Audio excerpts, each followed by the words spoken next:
नमस्कार।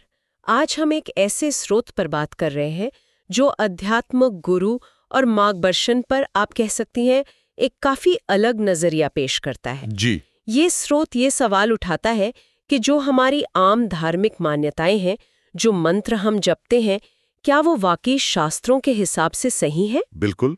और ये स्रोत सीधा सीधा कुछ बहुत लोकप्रिय मंत्रों पर उंगली उठाता है, जैसे राम राम है या हरे कृष्णा, ओम नमः शिवाय। हाँ, ये तो बहुत प्रचलित है। जी। तो स्रोत पूछता है कि क्या इनका वेदों में या भगवत गीता में कोई आधार है भी? इसका मुख्य तर्क यही है कि ये साधनाएं शास्त्र विरुद्ध हैं, मतलब शास्त्रों के हिसाब से नहीं है। ओह, तो ये स्रोत इनको सीधा सीधा मतलब खारिज कर रहा है। ये कह रहा है कि इनसे कोई फायदा नहीं होता, आध्यात्मिक लाभ नहीं। हाँ, स्रोत का दावा तो यही है। वो इन्हें कहता है मणघड़ंत मंत्र, मतलब जिनका वर्णन शास्त्रों में है ही नहीं, और इसलिए इनसे मोक्ष संभव नहीं है। अच्छा, स्रोत के अनुसार ये बस परंपराएं बन गई हैं, ये कोई प्रामाणिक साधना नहीं है। ये तो बहुत बड़ा दावा है। तो अगर ये रास्ते स्रोत के अनुसार सही नहीं है, तो फिर सही रास्ता क्या है?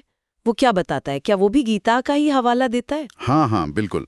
स्रोत अपने तर्क के लिए काफी हद तक गीता पर ही निर्भर करता है, खासकर अध्याय 7, 8, 15 और 17। अच्छा। इनके श्लोकों के आधार पर वो कुछ मुख्य बातें सामने रखता है। पहली बात तो ये कि गीता का ज्ञान देने वाले जो ईश्वर हैं, जिन्हें स्रोत क्षर पुरुष या ब्रह्म कहता है, उनसे भी परे, उनसे भी ऊंची एक शक्ति है, परम अक्षर ब्रह्म या सतपुरुष। और स्रोत कहता है कि केवल वो ही पूर्ण मोक्ष दे सकते हैं। यानी गीता ज्ञानदाता से भी ऊपर। ये तो काफी दिलचस्प बात है। जी। दूसरी बात, स्रोत गीता अध्याय 8 श्लोक 13 का हवाला देता है। उसके अनुसार गीता ज्ञानदाता का अपना जाप मंत्र सिर्फ ओम है। सिर्फ ओम? हाँ, लेकिन फिर वो तुरंत अध्याय 8 श्लोक 16 पर जाते हैं, जो कहता है कि ओम जाप से ब्रह्मलोक तो मिलता है, पर वहां गए हुए प्राणी भी वापस जन्म लेते हैं। अच्छा, मतलब वो अंतिम मंजिल नहीं है। हाँ, पुनर्जन्म होता है। बिल्कुल। यानी वो पूर्ण मोक्ष नहीं है। तो फिर पूर्ण मोक्ष के लिए स्रोत क्या बताता है? कौन सा मंत्र? यहीं पर स्रोत लाता है गीता अध्याय 17 श्लोक 23 को। वो है ओम तत् सत। ओम तत् सत। हाँ, स्रोत के अनुसार यही है वो मंत्र जो पूर्ण मोक्ष दिला सकता है। इसमें ओम तो ब्रह्म का प्रतीक है, यानी क्षर पुरुष का। तत् ये परब्रह्म यानी अक्षर पुरुष का सांकेतिक मंत्र है। और सत ये पूर्ण परमात्मा यानी परम अक्षर ब्रह्म का सांकेतिक सारनाम है। एक मिनट, आपने कहा तत् और सत सांकेतिक हैं। हाँ। इसका क्या मतलब हुआ? मतलब ये असली मंत्र नहीं है? हाँ, स्रोत यही कहता है कि ये शब्द खुद असली मंत्र नहीं, बल्कि सिर्फ संकेत हैं, इशारे हैं। अच्छा। असली तत्मंत्र क्या है और सत यानी सारनाम क्या है और उसे जपने की सही विधि क्या है, ये ज्ञान स्रोत के अनुसार केवल एक तत्वदर्शी संत ही दे सकता है। तत्वदर्शी संत मतलब एक ऐसा गुरु जिसके पास वो असली चाबी है। जी बिल्कुल, एक ऐसा गुरु जिसे परमात्मा का सच्चा ज्ञान हो। और क्या स्रोत किसी खास तत्वदर्शी संत का नाम लेता है या इशारा करता है? हाँ, करता है। स्रोत संत रामपाल जी महाराज को उसी तत्वदर्शी संत के रूप में प्रस्तुत करता है। अच्छा। और दावा ये किया गया है कि उनके द्वारा जो नाम मंत्र दिया जाता है, सतनाम जिसमें ओम और सांकेतिक तत् है, और सारनाम जो सांकेतिक सत है, वही शास्त्रों के अनुसार सही है। और यही ज्ञान और नाम स्रोत के अनुसार पहले के संतों जैसे गुरु नानक देव जी, कबीर साहिब जी, दादू साहिब जी, गरीबदास साहिब जी, इनके पास भी था।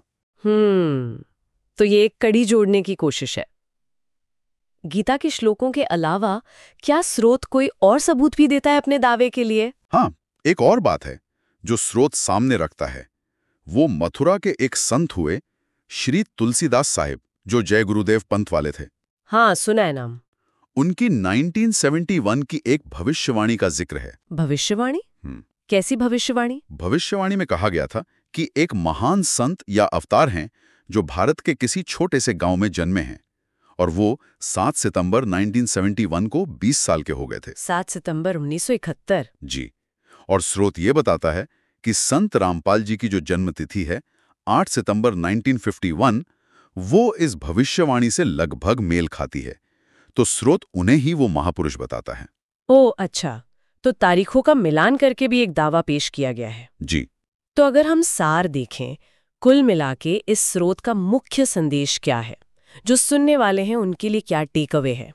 देखिए, मुख्य संदेश बहुत साफ है।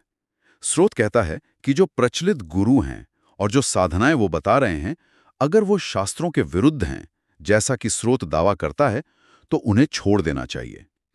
क्योंकि वो रास्ते भटकाते हैं, उनसे मोक्ष नहीं मिलेगा, बल्कि दुर्गति होगी, ऐसा स्रोत का मानना है। और ये कि संत रामपाल जी जो ज्ञान और नाम मंत्र दे रहे हैं, वही एकमात्र प्रामाणिक रास्ता है, वही शास्त्रों पर आधारित है, खासकर गीता पर, और वही मोक्ष तक ले जा सकता है। और बाकी सब गुरु? स्रोत के अनुसार बाकी जितने भी समकालीन गुरु हैं, उनका ज्ञान या तो अधूरा है या फिर भ्रामक है। तो आज हमने जिस स्रोत पर बात की वो वाकई में प्रचलित आध्यात्मिक मान्यताओं और गुरुओं पर बहुत तीखे सवाल खड़े करता है।